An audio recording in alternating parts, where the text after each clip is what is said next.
Hello दोस्तों, तो आज हम करने वाले हैं मॉड्यूल ऑफ गियर के बारे में। देखिए, मॉड्यूल ऑफ गियर हम जब पढ़ते हैं तो हमें एक फॉर्मूला बताया जाता है। Module is equal to D upon T, मतलब diameter upon number of teeth. बस इससे ज़्यादा हमें कुछ नहीं बताया था। तो ये वीडियोस नॉलेज के भूखे लोगों के लिए है, ठीक है। अगर आप नॉलेज के भूखे हैं तो आपके लिए बहुत अच्छी वीडियो होने वाली है। तो एक तो सिंपल लाइफ कि मॉड्यूल डी बाई टी, बस और कुछ नहीं। और दूसरी लाइफ क्या कि मॉड्यूल क्यों पढ़ना है, भी साला बना ही क्यों है, ये क्या करना, क्या है इसने, करना क्या है। करना ये है, देखिए अब सबसे पहले हम समझते हैं कि दो गियर जब भी आपस में मैश करते हैं, चलते हैं, तो इस तरह से वो कनेक्ट करते हैं। और एग्जैक्ट देखिए कि एक का टीथ दूसरे के टीथ स्पेस में पूरा फिट बैठता है। कि ऐसा नहीं होता ना कि मैं ऐसा गियर लाऊं कि इसका टीथ जो है पतला छोटा सा है और इसका स्पेस बहुत ज़्यादा है, या स्पेस बहुत कम है और टीथ बहुत मोटा है इसका दूसरे गियर का। नहीं, ऐसा नहीं होता ना। तो हम क्या कर देते हैं कि ऐसा क्या फॉर्मूला बनाएं, ऐसे क्या चीज़ बनाएं ताकि हमें पता लग जाए कि हम जो गियर ला रहे हैं दो आपस में वो मैच करेंगे ही करेंगे, वो मैच करेंगे ही करेंगे। ये नहीं है कि हम बनाने के बाद सोचेंगे यार पता नहीं करेगा कि नहीं, चलो बनाकर देखते हैं। इतना बड़ा गियर बनाकर देखेंगे कि शायद मैच कर जाए, शायद एक दूसरे से मैच हो जाए। नहीं, हम नहीं है। तो हमें कुछ करना पड़ेगा। क्या करना पड़ेगा? हमें समझना पड़ेगा कि मॉड्यूल के बारे में। हम जब गियर एस इवन ये बना लो, कोई भी गियर बना लो, तो इसमें ये देखो एग्जैक्ट फिट बैठ रहा है, एग्जैक्ट फिट बैठ रहा है। तो हमें इसकी मॉड्यूल को समझना पड़ेगा, इसके डिज़ाइन को समझना पड़ेगा। तो हमारे पास इसमें देखो एक चीज़ बड़ी अच्छी नोट करने वाली है इसमें कि जो इसकी टीथ है, देखो ये टीथ का मोटाई है ये वाली, और इस टीथ के बीच में स्पेस है वो ऑलमोस्ट पास है, ठीक है। थोड़ा सा हम जो गैप लेके रखते हैं, बैकलैश है, वो अलग चीज़ है। अभी एक बार रफ एक आइडिया लगा के चलते हैं कि हमारे पास एक टीथ है, इसमें देखो टीथ की मोटाई और ये दूसरे टीथ का स्पेस आपस में वो ऑलमोस्ट सेम है। हम ये लेके चलते हैं। लेकिन अब कौन कैलकुलेशन करे कि यार टूथ, यार तेरे गियर का टूथ की मोटाई इतनी है, मेरे टूथ की स्पेस है, अच्छा ठीक है अब मैच कर देगा। नहीं, ऐसा नहीं हो सकता ना। कुछ हमें इजी रखना पड़ेगा। इंसान किस लिए बनाता है ये चीज़ें? ताकि इजी लगे, आपस में बोलना इजी लगे। तो हम एक चीज़ को नोट करते हैं, इसमें बड़ी अच्छी चीज़ आपको समझ आएगी। देखो इसमें एक चीज़ समझने वाली है कि यहाँ से लेके डिस्टेंस देखना। एक चीज़ इस पहले इस गियर की बात करें, ठीक है। इस गियर को मैं ना इस कलर से ऐसे बनाता हूँ, इस कलर को ऐसे बनाता हूँ ब्लू से, ओके। तो हमारा सर्कुलर पिच आपने समझा हुआ है। सर्कुलर पिच समझ आया होना चाहिए इसमें। अगर सर्कुलर पिच नहीं समझ आया तो ये नहीं समझ आएगा। इसलिए इसमें की क्या चलता है कि यहाँ से लेके यहाँ तक का डिस्टेंस देखो। मैं सर्कुलर पिच की बात करता हूँ। इस ब्लू वाले का यहाँ तक का डिस्टेंस देखो, यहाँ तक का डिस्टेंस ये इतना है ब्लू वाले का। अब मेरे पास ब्लैक वाले का देखो, ब्लैक वाले का डिस्टेंस भी देखो। यहां से पिच की बात कर रहा हूं, इसका भी सर्कुलर पिच इतना ही होगा। तो दोनों का ये देखो, चीज समझ रहे हो? ये जो लेंथ है, एक टीथ और ये स्पेस, ये क्या है? ब्लू कलर का। मैं इसको यहां पे बनाता हूं। अगर आपको, मुझे भी लग रहा है शायद यहां पे क्लियर नहीं है आपके पास, तो मैं यहां पे बनाता हूं। इसको चीज को समझना, फिर आप बताना कि आपको समझ आया कि नहीं आया। टीथ की मोटाई और टीथ का स्पेस, तो हमारे पास बन गया, ये क्या बन गया? Circular pitch. और दूसरी साइड हम देखें, दूसरा गियर जो था हमारे पास, उसमें भी हम ये देखिए, ये टीथ इसके अंदर जाएगा और यहाँ पे ये देखो। तो मेरे पास इसका भी अगर स्पेस देखें तो यहाँ से यहाँ तक का ये देखो, एक टीथ और स्पेस, इन दोनों का डिस्टेंस जो है वो बराबर होना चाहिए। मतलब सर्कुलर पिच बराबर होना चाहिए, सर्कुलर पिच बराबर होना चाहिए। अब कई बच्चे कहेंगे सर मुझे सर्कुलर पिच भी नहीं पता।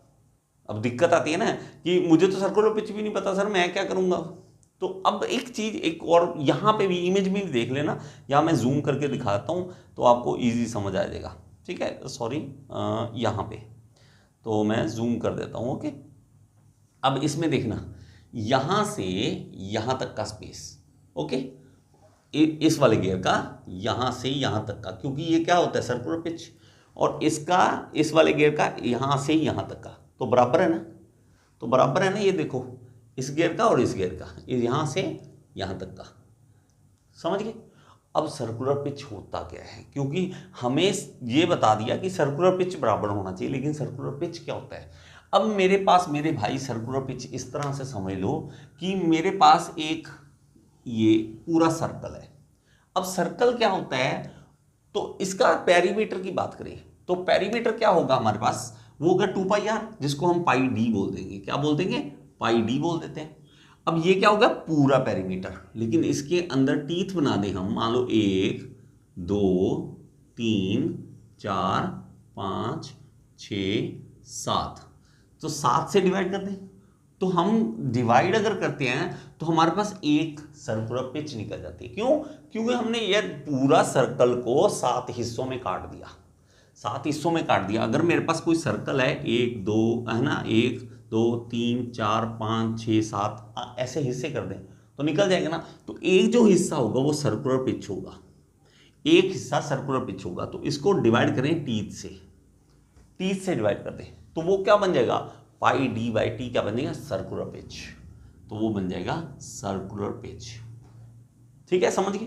अब हमें मतलब पता लग गया कि किसी भी गियर को आपस में मैश करना है तो मेरे भाई सिंपल सी बात, सर्कुलर पिच बराबर कर दो। सर्कुलर पिच क्यों बराबर करनी है, ताकि हमें इसमें टुथ जो है पूरा फिट बैठे, समझ गए।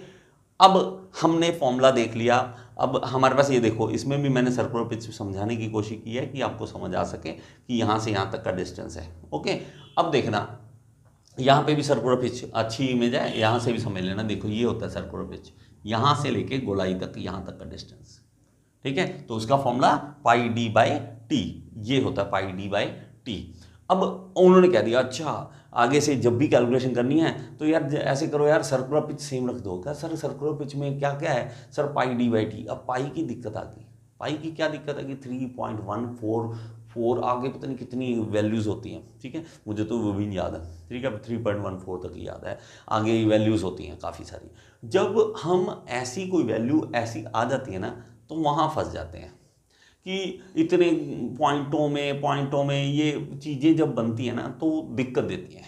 अभी नहीं दिक्कत देंगी, लेकिन बाद में हमें लगता है कि यार जब कैलकुलेशन करते हो आपस में बातें करते हैं कि कितना सर्कुलर पिच है इसका सर्कुलर पिच जो है ना 5.69522768 है, और उसका कितना है, इसका भी इतना। अच्छा गियर मैच कर, ऐसे थोड़ा ना बोलेंगे ना, तो हमें ईजी करना पड़ेगा। ईजी के लिए हमारे पास एक जो दिक्कत दे रहा है इसमें, वो दे रहा है हमारे पास पाई दिक्कत दे रहा है। तो हम क्या करें, पाई दिक्कत दे रहा है उसको पाई नीचे लेके आओ और क्या करो, इसको काट दो। काटने के बाद जो बच जाएगा वो मॉड्यूल होगा, काटने के बाद जो बच गया वो मॉड्यूल होता है।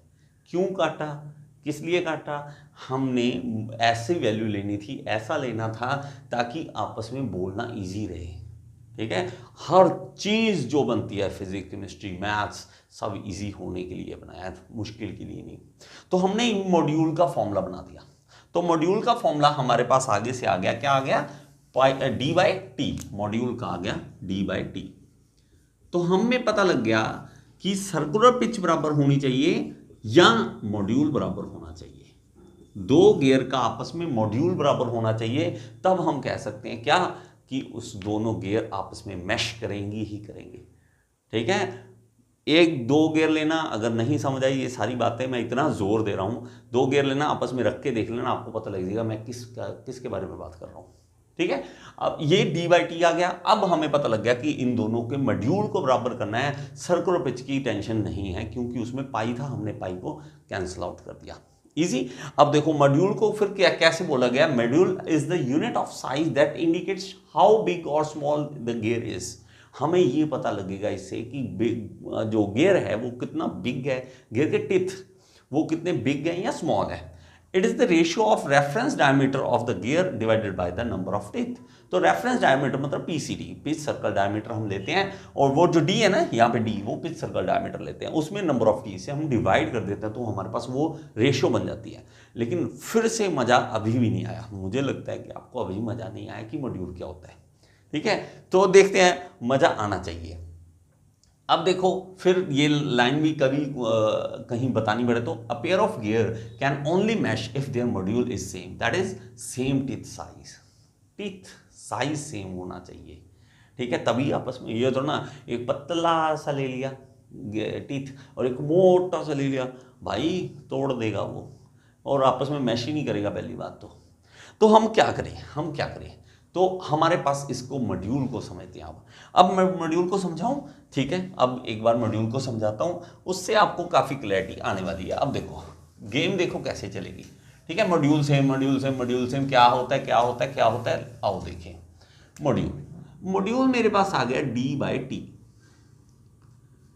अब मैंने मान लो कि कोई वैल्यू रखनी है कि डायमीटर मेरा है, मैं छोटी वैल्यू लूंगा एक बार ताकि आपको समझ आ सके। डायमीटर मान लो कि 10 है वैल्यू कोई, ठीक है, 10 mm लगा लो, 10 इंच लगा लो, जो भी 10 है मेरे पास, मगर चलो mm बोल दें, अगर आप बोलोगे कि mm तो mm, चलो टीथ उसके रख दिए मैंने 10, तो उसका मॉड्यूल कितना बन गया, 1 बन गया। अब देखो इसका मतलब क्या है, एक डायमीटर लेंगे 10 mm का, ऐसे बनाएंगे, और उसके ऊपर 10 टीथ बनाने पड़ेंगे मुझे, 10 टीथ बनाने पड़ेंगे, तब वो मॉड्यूल क्या बन जाएगा मेरे पास, उसका 1 बन जाएगा। 4 बन गए, 5 बन गए, 6 बन गए, 7, 8, 9, कहीं भी बना लेना, 10, इस तरह से बन जाएंगे। ओके, थोड़ा सा मैं साफ सा बना दूं ताकि आपको थोड़ा समझ आ सके। यहाँ पे आ गया, ये मॉड्यूल बन गया, ये इसका मॉड्यूल 1 है, मॉड्यूल 1 है। लेकिन अगर कहता नहीं मुझे तो टीथ ज़्यादा लेने थे यार, टीथ ज़्यादा लेने थे, तो मुझे क्या करना पड़ेगा, देखो मॉड्यूल d/t होता है। अब इसमें डिफरेंस देखना कहाँ पड़ जाएगा, डायमीटर उतने का उतना ही है, उतना ही डायमीटर वाला है, ये मॉड्यूल 1 है, मॉड्यूल 1 है। अब लेकिन टीथ बढ़ा के मैंने 20 कर दिया अगर, ठीक है, मॉड्यूल अगर मैंने चेंज कर दिया, मॉड्यूल बढ़ाना था या कम करना था, हमने अकॉर्डिंगली देखिए, तो ये 0.5 आ गया मॉड्यूल। अब इसका क्या मतलब है कि डायमीटर उतना ही है, लेकिन टीथ छोटे करने पड़ेंगे मेरे भाई मुझे, अगर मुझे कम जगह पे ज़्यादा लोगों को बिठाना है, घुसर के बीच बीच में बैठना पड़ेगा, ठीक है, ऐसे बैठना पड़ेगा, 1 2 3 4 5 6 7 8, और छोटा करना पड़ेगा यार, ये तो पूरी नहीं आ रहे, 9 10 11, और छोटा करना पड़ेगा, 12 13 14 15 16, इसको छोटा करना पड़ेगा ना, 16 17, और करें 18 19, और ये 20 कर देते हैं। ले देखो फर्क पड़ गया, इसका मॉड्यूल क्या है, 0.5। बात समझ रहे हो, मॉड्यूल जैसे ही वो छोटा हुआ, टीथ के साइज छोटे हो गए, टीथ छोटे होने शुरू हो गए। यहाँ टीथ मोटे मोटे थे, यहाँ छोटे छोटे पतले पतले, बेचारे छोटे बच्चे। अब मॉड्यूल मैं करता हूँ, नहीं मैं उतना ही डायमीटर रखूँगा, लेकिन मेरे पास टीथ जो है वो कम कर दूंगा, टीथ जो है वो मैं कम कर दूंगा। अगर 10 का 10 रखूँ इसका डायमीटर, लेकिन टीथ मैंने क्या कर दिया, 5 कर दिए, चलो ठीक है, या 6 कर दिए, चलो 6 कर दिए, ठीक है। तो मैं अगर 5 की कैलकुलेशन करूँगा तो वो 2 आता है ना, तो एक बार रफली मैं इसके 1.9 या मैं इतना कर देता हूँ, चलो इजी कैलकुलेशन करते हैं, 5 तो 2 हो जाएगा, 2 मॉड्यूल आ गया। अब मॉड्यूल 2 वाला क्या होगा, मॉड्यूल 2 वाला हमारे पास इस तरह से होगा, यही सर्कल सेम, लेकिन सिर्फ 5 टीथ इसके, कितने कितने बड़े बनेंगे, और रे भाई साहब, लो जी, रे भाई साहब, लो जी लो जी लो, इतने बड़े बड़े बनेंगे। ये देखो ये मॉड्यूल कितना है, 2। बात समझ आ रही है, गियर डी उतना का उतना ही पड़ा है, लेकिन फर्क पड़ने लग गया, और एक चीज पता लगने लगी, मॉड्यूल छोटा तो साइज टीथ का छोटा, मॉड्यूल बड़ा साइज बड़ा होना शुरू हो गया, मॉड्यूल बड़ा होने लग गया, साइज बड़ा होना शुरू हो गया, मॉड्यूल समझ रहे हो। अब इसमें एक चीज ये देखना, ये इसके साथ अब मॉड्यूल अगर ऐसा 2 वाला 0.5 के साथ मैच करूंगा, नहीं होगा, 1 वाला 2 के साथ नहीं हो, करके देख लो यार, इतने मोटे टीथ इसके अंदर कहाँ फंसाओगे, फंस जाएगा क्या, नहीं फंसेगा। बात समझ रहे हो, इसी को समझे। अब देखना, अब मैं एक चीज दिखाता हूं आपको। मॉड्यूल अगर मैं सेम रखूं, मॉड्यूल सेम रखने का मतलब डी बाई टी जो है, अगर डी डायमीटर में आ लाऊं मेरा, वही सेम मैं कर दूं। अगर चलो बना हुआ था, लेकिन चलो मैं ख़त्म कर दिया, एक आ गया, तो मैं इसको दोबारा यहीं से जल्दी जल्दी बनाता हूँ, आपका टाइम नहीं वेस्ट करूँगा। यहाँ पे 2 3 4 5 6, ठीक है, 7 8 9 10 बन गए। तो ये मॉड्यूल 1 था। लेकिन मॉड्यूल मैं 1 ही रखना चाहता हूँ, लेकिन मुझे क्या करना पड़ेगा, अगर मैं टीथ बढ़ाना चाहता हूँ तो डायमीटर बढ़ाना पड़ेगा ना यार। तो डायमीटर अगर मैं 20 कर दूँ और टीथ भी मैं 20 कर दूँ तो मॉड्यूल 1 आ गया। अब मुझे डायमीटर बड़ा करना पड़ेगा, डायमीटर बड़ा होगा तो टीथ इसी साइज के बन जाएंगे, ठीक है, इसी साइज के बन जाएंगे। ड्राइंग बड़ी गंदी यार मेरी, मुझे ना इसीलिए ये टीवी लेना पड़ा था, अच्छी सी ड्राइंग नहीं है मेरी, ठीक है। ये देखो, ये सेम साइज के टीथ बन जाएंगे, 1 2, ठीक है, मैं ऐसे ऐसे बनाता हूँ, 3 4 सामने सामने, 5 6 7 8 9 10 11 12 13 14 15 16 17 18 19, तो कहीं पे ये 20। तो देखो मैश कर सकता है नहीं कर सकता, बताओ, कर सकता है या नहीं कर सकता, बताओ। कर सकता है ना, दिख भी रहा होगा यार, ये देख, ये इसमें फंस जाएगा, सही लग रहा है। तो मॉड्यूल 1 इक्वल आ गए, इसलिए वो गियर आपस में मैश करेंगे। भाई साहब समझ आ रहा है या नहीं आ रहा, कमेंट बॉक्स में मुझे बता दीजिए अगर ये, ठीक है, मुझे बहुत ज़रूरत है ये चीज़ें, ठीक है। जैसे किसी मोटिवेशन चाहिए ना, मुझे मोटिवेशन चाहिए होता है, लाइक का बटन दबा दिया करो और कमेंट बॉक्स में बता दिया करो कि सर समझ आया या नहीं आया, और स्पेशल मज़ा आया कि नहीं आया, ये वर्ड जरूरी है। मज़ा आया तो लिखना, नहीं तो मत लिखना। समझ भी आया तो चलो कोई बात नहीं, लेकिन मज़ा आया तो तब लिखना। तो ये हो जाएगा मैश।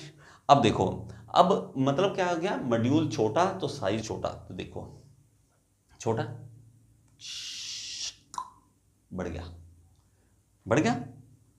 मॉड्यूल छोटा बढ़ गया, समझ आ रहा है।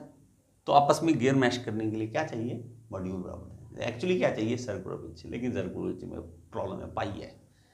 अब ये देखो, सही है, समझ आ रहा है। तो ये चीज है मॉड्यूल, देखो मॉड्यूल 1, मॉड्यूल 3, मॉड्यूल 5, मॉड्यूल, तो ये चीज होगी आपके पास, ये चीज होगी। मैं उम्मीद करता हूँ कि आपको ये चीज़ समझ आई होगी। मैं कोशिश करता हूँ कि कॉन्सेप्ट समझाऊँ, ना कि module is equal to d by d, बस काम खत्म। होता क्या है पता नहीं, मुझे लगता है कि आपको पता लगा होगा। अगर नहीं पता लगा अभी भी तो मुश्किल है, मैं भी नहीं समझा पाऊँगा इससे ज़्यादा। तो thank you so much. Next video में फिर से मिलेंगे, बाय।